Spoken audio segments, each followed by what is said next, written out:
Hi, my name is Aaron Pinsky, and I'm an avid duck hunter, pheasant hunter, and deer hunter. I've spent a lot of time in the last few years trying to improve my hunting through use of different products and hunting techniques, but I have found it difficult to find very good sources for information. So I thought to start my own little video blog of some info I found useful. And the first thing I thought I would start with would be things for duck hunting. It's currently duck hunting in my state. So here we go. The first thing I thought I'd talk about is some decoy um, options. This happens to be a Drake Mallard. It's a little older one, but it's one I had handy to use. The first thing when you go looking for decoys, obviously price is a big thing. But some other things are durability. This one's fairly, you can see me kind of squish it, pliable. There's some other ones that are heavier duty. So that's one. Another thing is you can see, this one, the paint's coming off, the durability of the paint too. So that's one thing. These are obviously a little cheaper ones. So, that shows in the quality of the structure. The other thing, if you see here at the very bottom, this is called the keel.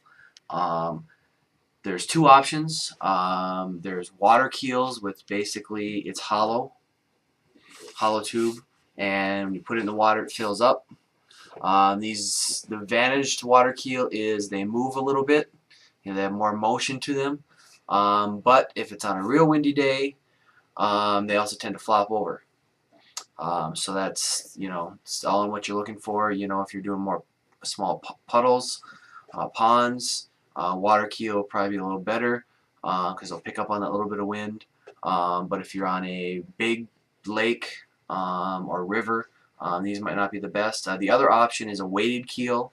Same design at the bottom, only it's got some. It's not hollow. It's solid, and there's a little bit of a weight in there. So when it rocks, it stays stable. So the other thing, after you decide, the style of the brand you want, and water keel, the other thing to look for is you want to pick ducks that are decoys to match ducks in your area. I'm from Minnesota, and like I said, this is a mallard. You don't want to use ducks that you don't see, or especially you don't want to use decoys that aren't local. Sometimes later on in the year you'll have northern ducks come down, like in my state. That's when more of the redheads come down, canvasbacks. There's not too many local ones, so I would add later on in the season. I would add more of those to my decoy spread, and those are topics I'll hopefully get into later. The other thing when you're looking at decoys is the weights. It's basically the thing that will hold it to the bottom of whatever water surface you're hunting on. Now again, like with the keels, the bigger the water, the more movement, you're going to want a bigger weight. I just use these flat flexi weights. They're easy, they're heavy, and when you can wrap them around the decoy neck when you're storing them, and they're fairly bendable. There's other varieties like mushrooms and smaller versions of this and hook ones. I don't like those as much because you got to find some way to attach them to the decoy. And this you can just, it's got just bends it right around the neck, like this, and you're good to go. Or you can sometimes wrap them to the bottom of the keel too. So that's my personal preference. The other thing is string. In the last few years, they've had this more plastic type, supposedly more tangle free. I think it is, as opposed to the nylon cloth cord. So I always use this. I've been using it probably the majority of my hunting career. It works great. It's real easy if you need to put an extra piece on because it broke or something. It's real easy to fix. You just make a little loop and tie an extra piece on. The other thing, when you're deciding on string, is how long you want it. The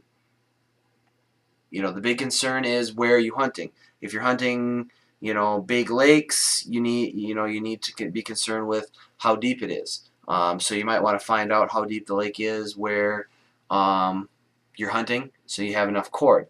Same thing if you're hunting a pond, you're not going to need as much cord.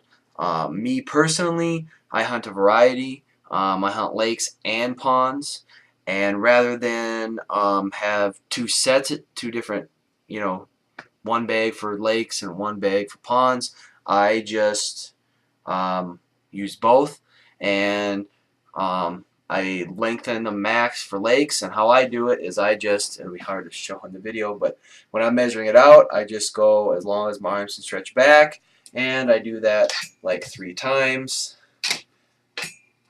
and that's the max length. And then usually on the bottom of decoys you have a little clip somewhere. You can just clip it to that if you only need it so long. The other thing is you can just loop it and then pull it back in through so it has a nice little niche and will hold on the keel. So the other thing to take into mind is length for your depth. If you want to have 2 sets, you can. One for ponds, one for lakes. Like I said, I personally use for both, so I have them easily set up. I can be on the move. I can go ponds one day, lake the next. I don't have to haul around a large number of decoys. So that is my first post, and hopefully I'll have more to come.